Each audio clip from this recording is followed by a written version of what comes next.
Hi there, how are you? Good. Hi, I'm Teresa. There you are. Okay? Yeah. You outsource it, you said, yeah. Okay. I'll tell you, any company, the IT is just one of the single biggest. Oh, yeah. So, that's Annabelle. How long were you in the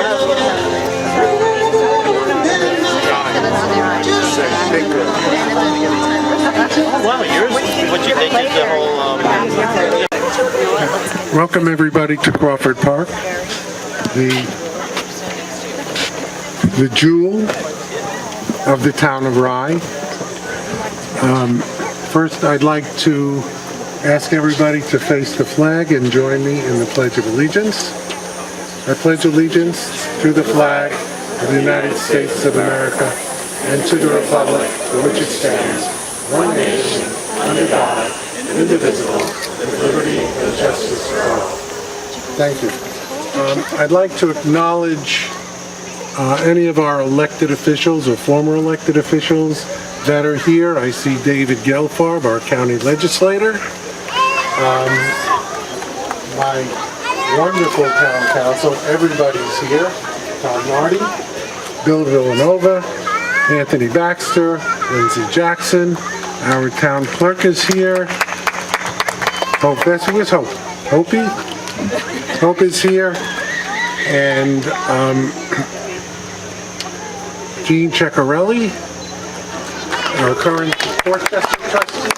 And I see Rick Busen, former Rybrook trustee, and also former Rybrook Board of Education member. So welcome all. I think I'd like to just go over a brief history of this project. It all started, I think, back in 2015 when the former council, which had our current members, Bill Villanova, Tom Nardi, and also Bob Nioris, former supervisor, Joe Carvin, and who's the Tommy, the third member of the board? Christina Collins, correct. Applied for a grant. And the state of New York, through the CDBG program, gave a grant of almost $400,000 to the town of Rye. And it planned a project that included 2 bathrooms in the pavilion, 2 bathrooms in the mansion, and the playground and sensory garden to be all made handicap accessible. After I took office, and in consultation with our current board, we expanded the project somewhat. We still have the 2 bathrooms in the pavilion, but we added a 3rd family bathroom. And those of you with young children can appreciate the fact that mothers with sons and fathers with daughters needed a place to feel comfortable. And it's also a comfort area for any members of our transgender community. We also added a kitchen so that people using the pavilion didn't have to go into the mansion for ice, for refrigerator, etc. We then expanded the footprint of the playground and made it what you see right now, and we'll go visit it shortly. What is in the future? Number 1, the earliest will be to put all of our electric lines that you see running through the park on poles will be put underground. But most importantly, Crawford Mansion will be converted to the Crawford Community Center.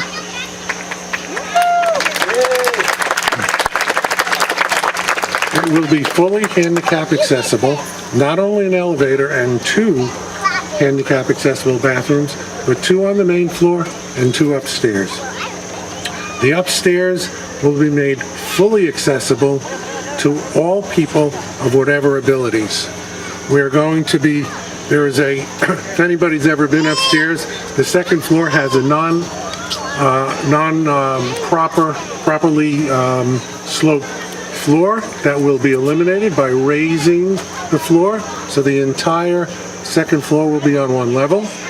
We're installing an emergency staircase.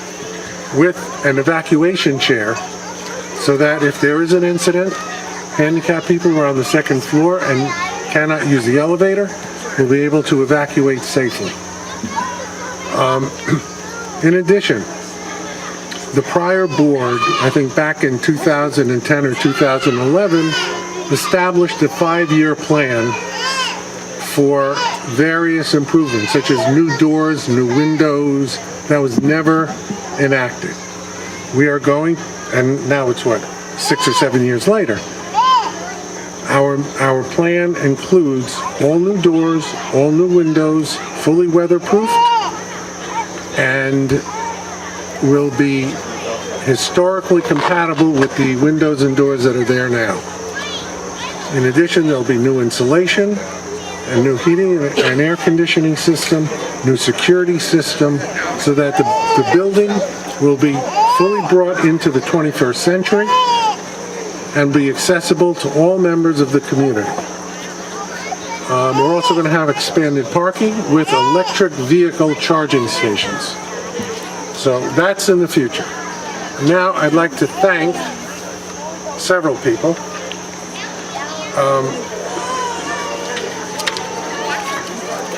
First, our architects. Arconics and Gary Gianfrancisco was not able to be here today. Gary designed the pavilion and is designing the mansion. Denisha Williams of Being There Design. Where's Denisha? Designed our Century Garden, which was installed at the suggestion of the Friends of Rytown Park. And that's Laura Klein with Laura, Teresa Stevens, other people. I'd like to thank our disabled community. I hate to use that word disabled. Our community with certain disabilities. Mel Tansman of Westchester on the Move, Westchester Disabled on the Move. Linda Cook of Cerebral Palsy. Westchester, now known as United Cerebral Palsy, and Greg Arcaro, our grant manager, and the former board. I should mention that Tom Nardi and Bob Nyoris developed a master plan, 6 years ago, that is now being enacted.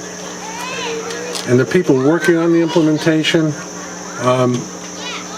Tommy, Jeff Binder, our town attorney, and of course, Debbie Reiser, my chief of staff, who is constantly pulling everything together.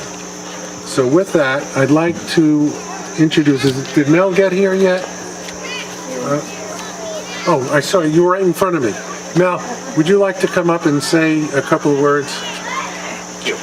Mel has been instrumental in making suggestions and getting us all on the right track to make our town universally adaptable and accessible.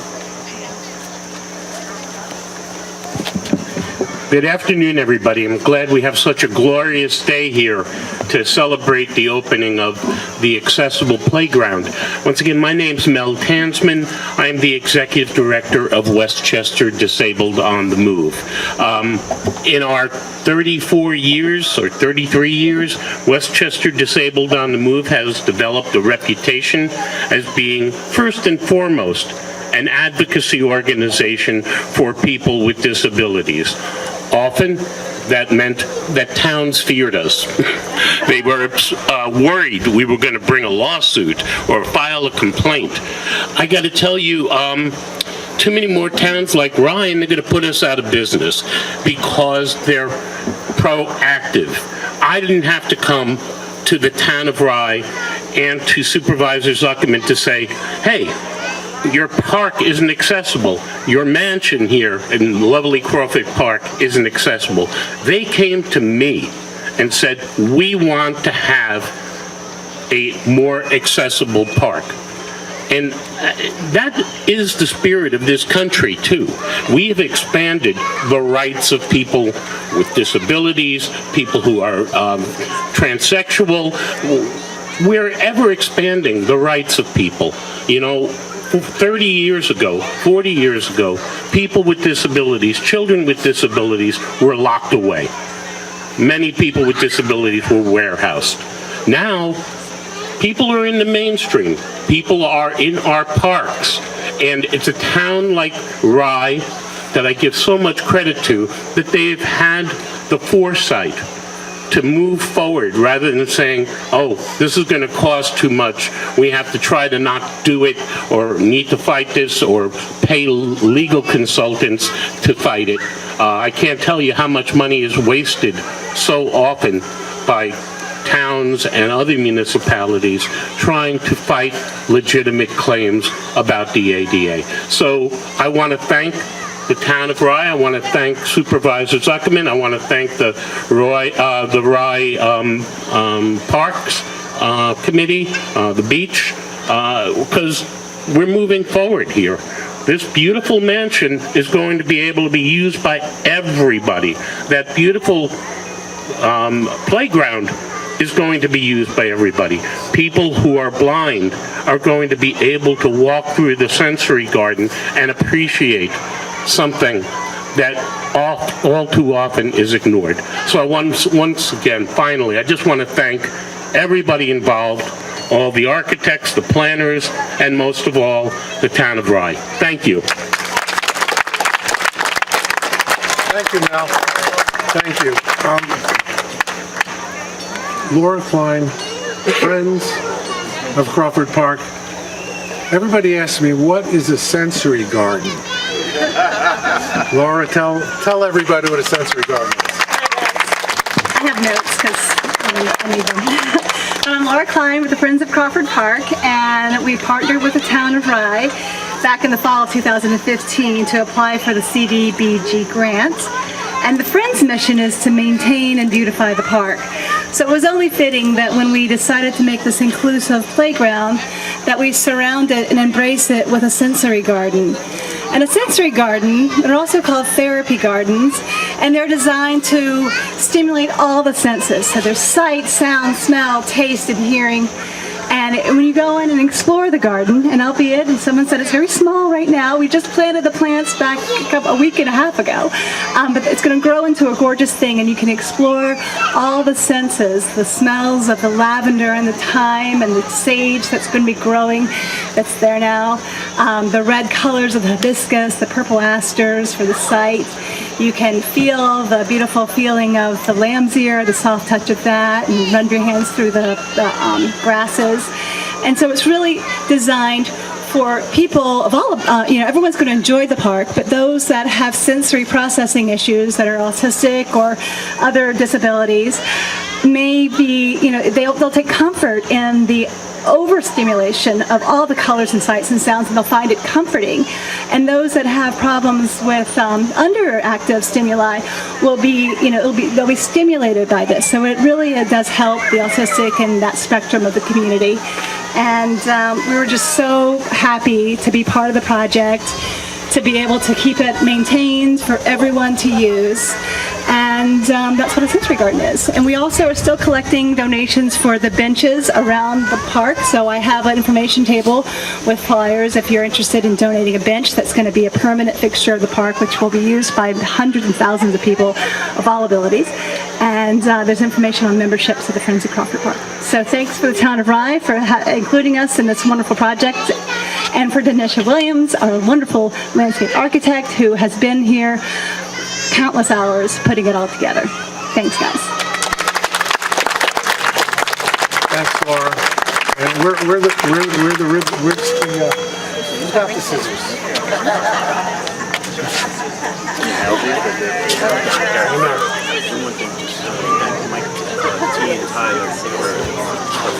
Oh, right. Tommy, remind me. The name of the band performing tonight is Mike, T, and Tyler. And they're doing a great job. I also want to give a shout out to our contractors. Vinco did the pavilion.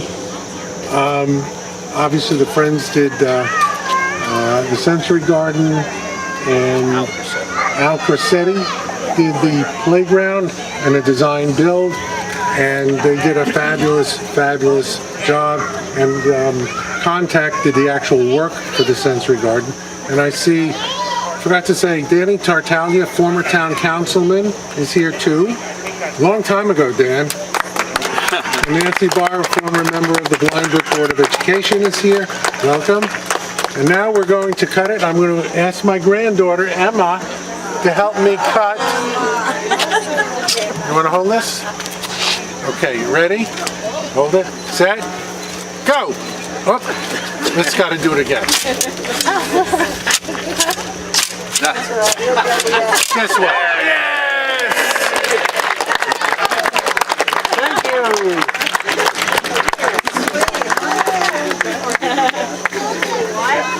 All right, now I guess everybody to the playground. Not like here. Yep. Nope, not like here. Where is it? Well, look, we're looking. I think the garden's down there. Oh, I can see that. You see them? No. Oh, okay. Great job, Cameron. My pleasure. Where are we going to? Yeah, I'm gonna go down the slide. That would be nice. Yeah, since the place is done, definitely. I just Is this like a path? beautiful. And then they're gonna redo all of this. Right. You know, the limits of budgets and stuff like that. You know, we all have to be reasonable sometimes. How lovely. How great. It's great. What a difference. Really, it looks. You having fun? Yeah.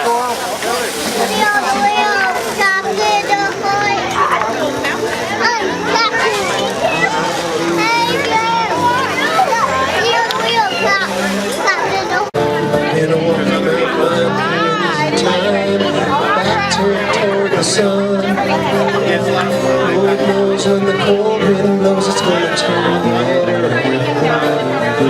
Cause I was a time on the telephone line to talk about things to come.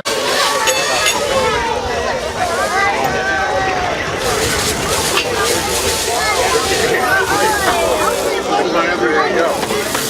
Granddaughter number 2.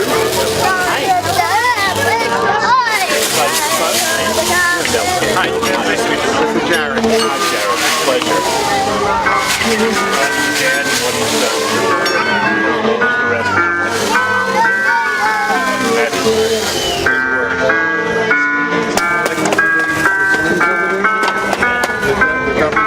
yeah, they are. They gotta take a walk over there and look at the little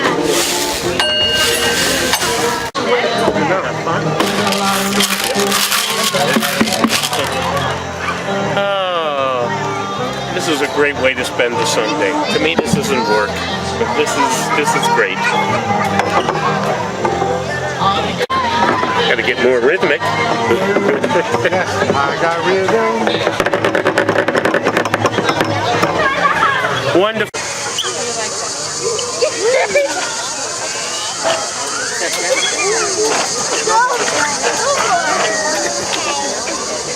Look,